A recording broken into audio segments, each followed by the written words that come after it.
Tonight on our Great American panel, he is an entrepreneur, former CEO of Baja Fresh, and the author of Ignite, the 12 values that fuel billionaire success. I was just going to ask you for this book, David, but you were nice enough to bring me one. I'm going to be a billionaire shortly after reading this, right? Right. I hope. David Kim, welcome. She is an attorney and contributor to Forbes.com. Evangeline Gomez joins us. Hi, Evangeline. And he's known as Trump's right-hand man as the executive vice president and special counsel to Donald Trump and the Trump Organization. Michael Cohen also joins us. Hi, Michael. All right, so let's start with this breaking news about the Trumpster. He's apparently going to meet with Newt Gingrich on Monday, and then he's moderating this Newsmax debate of the Republican presidential candidates. Also on Monday, he's at the center of attention. Once again, the man is a PR genius. So I have two questions for you. First of all, can I hire him? Although I probably can't afford him. And number two, can you give us a little preview of what the meeting with Newt is going to be? Well, first, you forgot one of the important three things that's happening on Monday. His new book is coming out as well, Time to Get Tough, which is really, it's a fabulous, fabulous book. Going to hit the bookstores and Amazon. Really interesting, easy read, but phenomenal book. As to Newt Gingrich, the sum and substance, I don't know. It's obviously another Republican candidate that's interested in Donald Trump's endorsement. Who wouldn't want it? He is a media magnate. He's got a big pocketbook, as was recently disclosed, a $7 billion net worth. And on top of that, he's got a lot of rich friends, so it helps to move a campaign forward. I noticed that you didn't answer my question as to whether or not I could hire him for free, for PR. It could be tough. Maybe we can negotiate. Evangeline, what do you think about this debate on Monday? Now, John Huntsman, and Michael, you'll correct me if I'm wrong, but Huntsman said he's the only one so far who is not going to participate. As far as I know, the others will be there on Monday. What do you think, what kind of impact, Evangeline, do you think this will have? Well, I don't think it's going to have the impact that Newt wants, and that's to gain independent voters. He's going to be in town to kiss the Donald's ring, but let's remember, Newt is an incredibly radical, divisive political figure. He was fined $300,000 by the House. He was kicked out as House Speaker by his own party, and he's a perennial flip-flopper. 1 minute he believes in global climate change, the next minute he doesn't. But don't you think he's parried these criticisms pretty well? No candidate is perfect, and certainly Barack Obama on the other side has like a Louis Vuitton set of baggage. Monica, first he's for Obama's health mandate, then he's not. He's all over the map. Well, we'll see, because the Republican voters, conservative voters, independents are going to come out over the next few months and make a decision. David, what's your view of Newt Gingrich's rise, meeting with the Trumpster on Monday? What do you think is going on here? Can he sustain the momentum? I think he can. You know, as a young immigrant, when we look at Donald Trump, he's done a lot of great things for this country. And I think it's smart for Newt to go and pay a visit and get some of his advice. So far, absolutely. Right? Yes. So do you think that Newt Gingrich, though, can sustain the momentum? Evangeline was talking about some of the baggage that Newt has, but all the candidates have some major problems. Do you think he can keep this up? Well, if anybody can rub some shoulders with the great Donald Trump, I think anything's possible. There is going to be a bit of hair competition, Michael, on Monday between Newt and the Donald. Forget about the hair thing. The bottom line is, Trump is a very important player right now in the GOP. Everybody, you're right, has come up, except for Huntsman. I don't really know. I know Mr. Trump has a lot of respect for John Huntsman, his family, and so on, but they did never meet. I think he is the only one. Why that, again, I don't know. But it certainly makes sense for Newt to pay the visit up to Trump Tower. Mr. Trump is a very loyal friend, and if in fact that he gets the endorsement of Trump, it will certainly make his campaign election or run for presidency very easy. Evangeline, we've got this debate coming up on Monday, this Newsmax debate, and then Fox News is going to do another debate, I think, on December 15th. There are a couple of other debates that are going to happen. Do you think voters have somewhat of debate fatigue, that voters are saying, let's get on with this already, I want to make a decision and cast a vote? Not at all. These debates have been very entertaining, and I think people look forward, Democrats and Republicans alike are looking forward to these debates because it's really keeping the issues out there and allowing them to make a decision. And it really has nationalized the race much earlier than we've seen in previous election years. Okay, guys, please stand by. More with our Great American panel right after the break. Sit tight. Greatest offers of the year.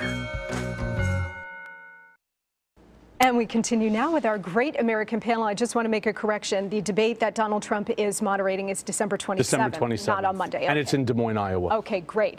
All right, guys, let's turn our attention to the stalemate over the payroll tax cut. This big debate going on in Congress about extending this payroll tax cut. A lot of Republicans, David, are arguing that it should not be extended for two reasons. One, because it's decimating Social Security, as if there really is a trust fund that's solvent, which is not true, but also because it's temporary. And when you extend a temporary tax cut, you know, they're trying to do a stimulus in the form of this. But when it's temporary, it doesn't remove any uncertainty from the economy, and therefore it doesn't really stimulate anything. Your thoughts? Well, I'm all for people working hard to keep their money. It's not the government's money. It is, you know, our money. But I'm all for making sure that any cuts, any tax cuts are fine. But the problem is we have to control spending. And if we can cut on spending and instead of taxing in other areas, then we can solve this issue. Problem is we don't have leadership right now. And the leadership needs to come in and really guide the American public where it should be going to. And the problem that I continuously see is that, yes, we want to stimulate the economy and we have other ideas how to do it. But, you know, I have a very simple idea.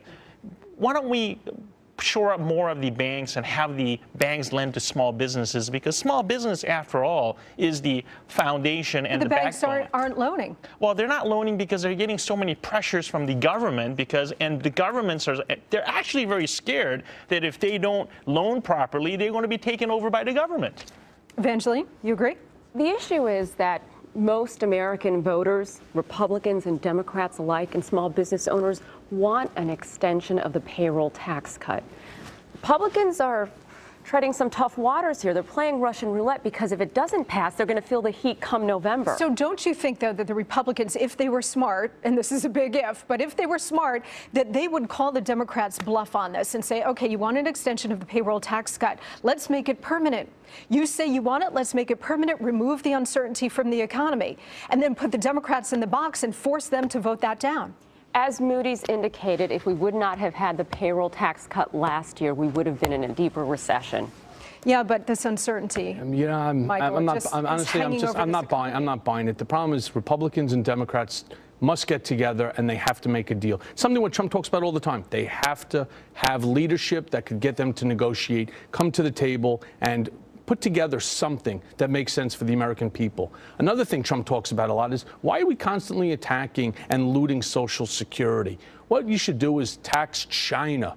Tax Chinese products that are coming into America at 25%, something he talks about. So you want a trade war with China? It's not a trade war. Believe me, we hold all the cards. Mark, if you listen to what Trump is saying, and it makes so much sense, it's not a trade war. They need America to buy their products. If they don't, they fall down. We need not a trade war. We need fair trade, not free trade, fair trade. The great thing about the extension of the payroll tax cut is it will put more disposable income in American households, which will then lead to increased consumer spending, which is what we need. So let's make it permanent. That's what I say. And again, if the Republicans were smart, they would do it. Why? The extra money, the extra money that's going into your pocket's being taxed anyway. Go ahead, so you're David. not getting to keep 100%. Here's the problem, David, that when we talk about the payroll tax cut, when we talk about stimulus in different forms, it's all just patchwork. This is all just Band-Aids on the bigger problem. You got to cut spending, rein in government, and put in a pro-growth agenda.